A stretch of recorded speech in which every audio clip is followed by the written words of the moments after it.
என்ன வேணும் உனக்கு? ആഭ്യന്തരം എനിക്ക് തരണം. ആഭ്യന്തരം ഇനി വേറെ എന്തെങ്കിലും വേണോ? ഫോറസ്റ്റ് മന്ത്രിസ്ഥാനം എനിക്ക് നൽകണം. ഓ, വനം വകുപ്പും വേണോ? അവിടെ കൊണ്ട് നിൽക്കും. ഇനി പിന്നെ വേറെ എന്തെങ്കിലും? വനം വകുപ്പും ആഭ്യന്തരവും. അല്ല, എൻ്റെ ഒരു അഭിപ്രായം പറയട്ടെ അബൂക്ക, നിങ്ങളൊരു കാര്യം ചെയ്യ്, നിങ്ങൾ ആ മുഖ്യമന്ത്രി സ്ഥാനം കൂടെ ചോദിക്കണം. നിങ്ങളുടെ ഒരു കാലിബറൊക്കെ വെച്ചിട്ട് മിനിമം ഒരു മുഖ്യമന്ത്രിയെങ്കിലും ആവണം നിങ്ങൾ. അല്ലാണ്ട് വെറുതെ ഈ ആഭ്യന്തരം അതുപോലെ തന്നെ വനം വകുപ്പും സതീശൻ പുറത്തു പോയിട്ടൊന്നും കാര്യമില്ല. മിനിമം അല്ലേ, നിങ്ങൾ തന്നെ പറയും. അബൂക്കാൻ്റെ ഒരു കാലിബർ വെച്ചിട്ട് നമ്മൾ മിനിമം ഒരു മുഖ്യമന്ത്രി സ്ഥാനെങ്കിലും ചോദിക്കണ്ടേ? വേണം. എൻ്റെ പൊന്നബൂക്ക, നിങ്ങളെ പറ്റിയ ഒരു ധാരണ ഉണ്ട് നിങ്ങൾക്ക്? ഉണ്ടെങ്കിൽ കുറച്ചുകൂടെ നന്നായതിനെ ഞങ്ങളോടേക്ക് പറയാനുള്ളത്. കാരണം ഇത് ഇല്ലത്തുനിന്ന് ഇറങ്ങുകയും ചെയ്ത് അമ്മാത്തട്ട് എത്തിയില്ലാത്ത അവസ്ഥയിലാണ് നമ്മുടെ അബൂക്കപ്പുള്ളത്. പിണറായിസം പറഞ്ഞു, നല്ല കാര്യം. നമ്മുടെ പോലീസിലെ RSS വൽക്കരണവും നമ്മുടെ എന്താ പറയുക പി ശശിക്കെതിരായിട്ടാണെങ്കിലും നമ്മുടെ എല്ലാം വളരെ വ്യക്തമായിട്ട് നിങ്ങൾ കാര്യങ്ങൾ പറഞ്ഞ് നിങ്ങൾ പുറത്തിറങ്ങിയിട്ട് നിങ്ങൾ ഇതൊരുമാതിരി കയ്യാലപ്പുറത്തെ തേങ്ങൻ്റെ കളിയിൽ നിങ്ങളിപ്പോൾ കളിക്കുന്നത്. സത്യമല്ലേ? എവിടെയില്ല, എപ്പോഴാണോ ഉടഞ്ഞ് പൊടിഞ്ഞ് ഓൾറെഡി ഒരു സൈഡൊക്കെ മറ്റേ മോന്തായം ചളങ്ങി നിൽക്കുന്നുണ്ട്. ഞാൻ മൊത്തത്തിൽ ഇങ്ങനെ ഒതുക്കി അങ്ങോട്ട് ഭിത്തിമ കെട്ടുന്ന അവസ്ഥയിലോട്ടാണ് എൻ്റെ പൊന്നബൂക്ക നിങ്ങൾ പോണത്. അത് നിങ്ങൾ മനസ്സിലാക്കിയാൽ നിങ്ങൾക്ക് നന്ന്. കുറച്ചൊക്കെ ബോധത്തിലും ബോധ്യത്തിലും വേണം നമ്മൾ സംസാരിക്കാൻ. ഇത് കാണുന്ന ആൾക്കാരെങ്കിലും ഈ പറഞ്ഞ മനുഷ്യനോടൊന്ന് പറഞ്ഞു കൊടുക്കണം. അതായത് പിണറായിസം പറഞ്ഞിട്ടും മറ്റുള്ള RSS വൽക്കരണം പറഞ്ഞിട്ടും പുള്ളി അവിടെ നിന്ന് ചാടി. നല്ല കാര്യം, കുറച്ച് നല്ല കാര്യങ്ങൾ പറഞ്ഞു. ഒന്നും പറയാനില്ല, തെറ്റു പറയാനില്ല. ചാടിക്കഴിഞ്ഞാൽ നമ്മൾ ഈ കുട്ടിക്കുരങ്ങന്മാർ ചാടുന്ന പോലെ അങ്ങോട്ടും ഇങ്ങോട്ടും ചാടരുത്. എവിടെയെങ്കിലുമൊക്കെ നിൽക്കണം. നേരെ പോയി DMK-യിൽ പോകുന്നു. DMK ഞങ്ങൾ ഇങ്ങനെ മനുഷ്യൻ ഞങ്ങൾക്ക് അറിയ പോലും ഇല്ല എന്ന് പറയുന്നു. അവിടെ നിന്ന് ചാടി തൃണമൂലിൽ പോകുന്നു.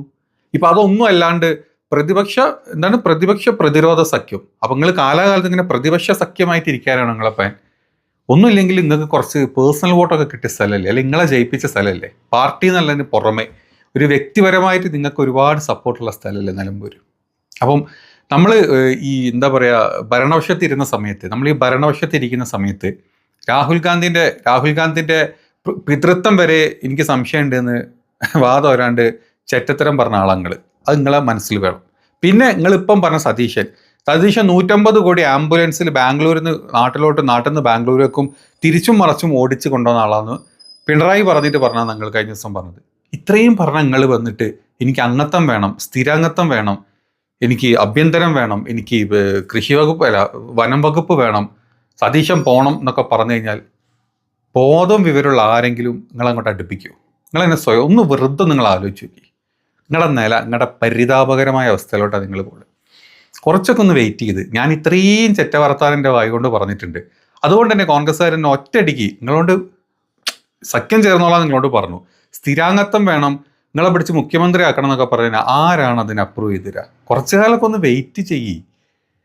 ഒന്നുമില്ലെങ്കിലും 2 ടീഷർട്ട് അടിക്കാനുള്ള പൈസ നിങ്ങളെടുത്തില്ലേ? നിങ്ങൾ തന്നെ പറയുന്നത് നിങ്ങളെ ഷർട്ടെല്ലാം കീറിയിരിക്കണം, നടിപ്പിക്കാൻ പോലുള്ള പൈസ ഇല്ല. എന്നിട്ട് കണക്ക് കാണിച്ചപ്പോൾ 50 കോടി നിങ്ങളുടെ പേരിലും 8 കോടിയുടെ ആദ്യത്തെ ഭാര്യൻ്റെ പേരിലും 16 കോടി നിങ്ങളുടെ രണ്ടാമത്തെ ഭാര്യൻ്റെ പേരിലും കോടിയല്ലാത്ത ഒരു പരിപാടിയും ഇല്ല. എന്നിട്ടും ഷർട്ട് തുന്നാനുള്ള പൈസ നമ്മുടെ അബൂക്കാൻ്റെ അടുത്തില്ല. ഇങ്ങനെയൊക്കെ പറഞ്ഞു കഴിഞ്ഞാൽ ഈ നാട്ടിലെ ആൾക്കാർക്ക് കുറച്ചൊക്കെ ഒരു ബോധമുണ്ട്. നിങ്ങൾ തമിഴ്നാട്ടിൽ നിന്നും അവിടെ നിന്നൊക്കെ ജാഥക്കും റാലിക്കും ആളിറക്കിയിട്ട് അമ്പൂക്ക ചെയ്യുന്ന വിളിച്ചാൽ പറഞ്ഞ കാര്യമില്ല. അവർക്കൊന്നും വോട്ടില്ലേ? വോട്ട് നമ്മുടെ നാട്ടിൽ ഈ നിലമ്പൂർ മണ്ഡലത്തിലുള്ള വോട്ടർമാർക്കാണുള്ളത്. ആ വോട്ടർമാർ വന്നിട്ടാണ് നിങ്ങൾക്ക് ജയ് വിളിച്ചതെങ്കിൽ നിങ്ങൾക്ക് ആ ഡയലോഗ് അടിക്കുക. അതല്ലാണ്ട് അപ്പുറത്തുനിന്നും ഇപ്പുറത്തൊക്കെ ആളെ കൊണ്ട് ഇറക്കിയിട്ട് എന്ത് പരിപാടി നിങ്ങൾ കാണിച്ചുകൊണ്ടിരിക്കുന്നത്? സത്യത്തിൽ ഇത് കാണുന്ന ആൾക്കാർ നിങ്ങളൊന്ന് ആലോചിച്ച് നോക്കി. അൻവർ എന്ന് പറഞ്ഞ ഈ മനുഷ്യൻ സ്വയം വില കളഞ്ഞിട്ടുള്ള ഒരാളാണ്. അതായത് ഒരു പാർട്ടിയിൽ ഇരിക്കുന്ന സമയത്ത്, അവിടുത്തെ MLA ഇരിക്കുന്ന സമയത്ത് അവിടുത്തെ മോശം കാര്യങ്ങൾ കണ്ടപ്പോൾ പച്ചക്ക് തുറന്നു പറഞ്ഞ് പാർട്ടിയിൽ നിന്ന് പുറത്തു വന്നു കഴിഞ്ഞാൽ, പിന്നെ ഞാൻ ഇത്രയും കാലം കുറ്റം പറഞ്ഞ പാർട്ടിയാണ് അപ്പുറത്തുള്ളത് മനസ്സിലാക്കി കഴിഞ്ഞാൽ കുറച്ചൊക്കെ ഒന്ന് വെയിറ്റ് ചെയ്ത് അങ്ങോട്ടും ഇങ്ങോട്ടും കുട്ടിക്കുറങ്ങൻ ചാടാതെ വെയിറ്റ് ചെയ്ത് കാര്യങ്ങളൊക്കെ നോക്കി പതുക്കെ വേണ്ടേ നമ്മൾ രാഷ്ട്രീയ ചുവടുവെപ്പൊക്കെ വെക്കാൻ? എനിക്ക് പണ്ട് പാരമ്പര്യമുണ്ട്, നെഹ്റു പണ്ട് എൻ്റെ വീട്ടിൽ വന്നെന്നൊക്കെ പറഞ്ഞിട്ട് ഇപ്പം വല്ല കാര്യമുണ്ടോ? ചന്തിമല തയമ്പ് അവിടെ നിൽക്കുമല്ലേ ഉള്ളൂ. അത് കാണിച്ച് പുറത്ത് വന്നിട്ട് ഈ തയമ്പ് കണ്ടിട്ട് നിങ്ങൾ എന്നെ മുഖ്യമന്ത്രി ആക്കണം എന്ന് പറഞ്ഞാൽ ആരെങ്കിലും നിങ്ങൾ അടുപ്പിക്കൂ? നിങ്ങൾ ഇത്രയും ബോധവും വിവരമില്ലാത്ത ആളാണോ? ഒന്നുമില്ലെങ്കിൽ നിങ്ങൾ എത്ര സ്വർണ്ണ കച്ചവടം ചെയ്തിട്ടുണ്ട്, എത്ര ആഫ്രിക്കയിൽ നിന്ന് അങ്ങോട്ടും അവിടുന്ന് ദുബായിൽ നിന്ന് ഇങ്ങോട്ടൊക്കെ ആയിട്ട് ഇത്രയും ബുദ്ധിയുള്ള നിങ്ങൾ എന്തുകൊണ്ട് രാഷ്ട്രീയത്തിൽ ബോധക്കേടാണ് നിങ്ങൾ വിളിച്ചു പറയുന്നത്? ഇതോടുകൂടി നിങ്ങളുടെ രാഷ്ട്രീയ ഭാവി എത്ര നിങ്ങൾ ചിന്തിക്കുന്നുണ്ടോ? നിങ്ങൾ മതി, നിങ്ങൾക്ക് ഇതോടുകൂടി അമ്പിക്കഴിഞ്ഞാൽ തീരുന്നതാണോ? എന്നിട്ടും നിങ്ങളൊരു കോൺഫിഡൻസ് ലെവൽ ഉണ്ടല്ലോ. 75,000 വോട്ട്, ആകെ 85,000 വോട്ടിട്ടാണ് കഴിഞ്ഞ പ്രാവശ്യം കിട്ടിയത്. ഇത്രയൊക്കെ പറഞ്ഞിട്ട് ഇനിയും 75,000 വോട്ട് എനിക്ക് കിട്ടും, ഞാൻ തന്നെ അവിടെ MLA ആയിട്ട് വരും എന്നുള്ള ആ ഒരു എൻ്റെ ചാൾസ് ശോഭാരാജ് പോലും ഞാൻ ഇത്ര വലിയൊരു കോൺഫിഡൻസ് കണ്ടിട്ടില്ല. നിങ്ങളുടെ അടുത്ത് മാത്രമേ ഞാനത് കാണുന്നുള്ളൂ. എന്താണെങ്കിലും ഇപ്പോഴും നിങ്ങളെ ഭാര്യ നിങ്ങളുടെ മക്കളും 2 ഭാര്യ 2 അവർക്കൊക്കെയുള്ള മക്കളും ബാക്കിയുള്ളവരൊക്കെ വോട്ട് ചെയ്യുമായിരിക്കും. അതിൻ്റെ അപ്പുറത്തോട്ടുള്ള ഏതെങ്കിലും വോട്ട് കിട്ടുന്നെന്ന് തോന്നുന്നുണ്ടോ? ആം ആദ്മി പാർട്ടി വരെ പറഞ്ഞു ഞങ്ങൾക്കറിയില്ല, ഞങ്ങൾ അൻവറിന് ഇന്നലെ തുറന്നു പറഞ്ഞു. നിങ്ങൾ ആരെ വോട്ട് നിങ്ങൾക്ക് കിട്ടുന്ന നിങ്ങളെ വിചാരം SDP-ൻ്റെ വോട്ടാണ് കിട്ടുന്നത്. അതേതായാലും നിങ്ങൾ കിട്ടാൻ പോകുന്നില്ല. അതപ്പുറത്ത് നമ്മുടെ സ്വരാജ് അടിച്ചെടുക്കാനുള്ള പരിപാടികളൊക്കെ അപ്പുറത്ത് തന്നെ കഴിഞ്ഞ ദിവസം അവർ പറയുണ്ടായിട്ടുണ്ട്. ഇനിയിപ്പോൾ SDP ആയാലും വേണ്ടില്ല, BJP ആണെങ്കിലും വേണ്ട, RSS ആണെങ്കിലും വേണ്ടില്ല, നിങ്ങൾ ധൈര്യമായിട്ട് വോട്ട് ചെയ്തോളാനാണ് പറഞ്ഞത്. പരസ്യമായിട്ട് പറഞ്ഞു പോയതാണ്. ഇനി രഹസ്യമായിട്ട് ഏത് കൈയെടുപ്പാനുള്ളത് നമുക്കറിയില്ല. അതുകൊണ്ട് ആ വോട്ട് നിങ്ങൾക്ക് കിട്ടില്ല. പിന്നെ നിങ്ങളെ കുടുംബക്കാരെ വോട്ട് മാത്രം കിട്ടും. 75,000 പറ്റി 75 വോട്ട് കിട്ടിക്കഴിഞ്ഞാൽ നിങ്ങൾ പൊളിയാന്ന് പറയേണ്ടി വരും. എന്താണ് അബുക്ക, നിങ്ങളെ കുഴി വാരിക്കുഴി നിങ്ങൾ തന്നെ തോണ്ടി, നിങ്ങൾ തന്നെ നടന്ന് അതിലോട്ട് ചാടി, നിങ്ങൾ തന്നെ മണ്ണിട്ട് മൂടുന്ന അവസ്ഥയിലോട്ട് അപ്പോൾ പോണത്. എന്താണല്ലോ അബുക്കാക്ക് വേണ്ടിയിട്ട് എല്ലാവരും ഒന്ന് പ്രാർത്ഥിക്കുക. അബുക്കാക്ക് വേണ്ട കാര്യങ്ങൾ വളരെ വ്യക്തമാണ്. ആഭ്യന്തരം വേണം, അബുക്കാക്ക് വനംവകുപ്പ് വേണം, സതീശൻ പാടില്ല. അതെ, ഇനി നമുക്കൊരു കാര്യം ചെയ്യാം, പ്രതിപക്ഷ നേതാവ് വേണം ആക്കാം. സതീശനെ മാറ്റി തരും, തൽക്കാലം നിങ്ങളാണ് പ്രതിപക്ഷ നേതാവാക്കുക. എന്നിട്ട് നിങ്ങൾ മുഖ്യമന്ത്രിയായിട്ടായി കഴിഞ്ഞാൽ ശുഭമായിട്ടുണ്ട്.